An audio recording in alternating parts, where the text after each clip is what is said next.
So with respect to unmasking, the following criteria is applied. First, for the National Security Agency, we define in writing who has the authority to unmask a U.S. person identity. That is 20 individuals in 12 different positions. I am one of the 20 in one of those 12 positions, the director.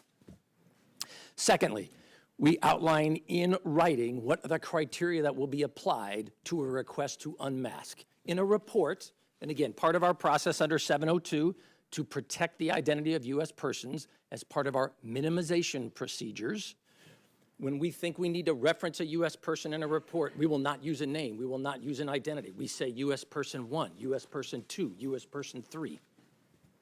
That report is then promulgated.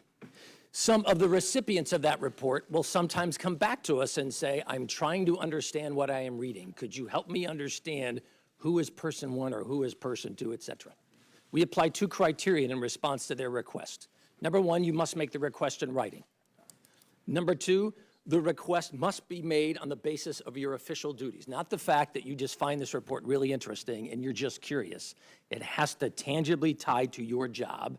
And then finally, I said too, but there's a third criterion, and that is the basis of the request must be that you need this identity to understand the intelligence you're reading.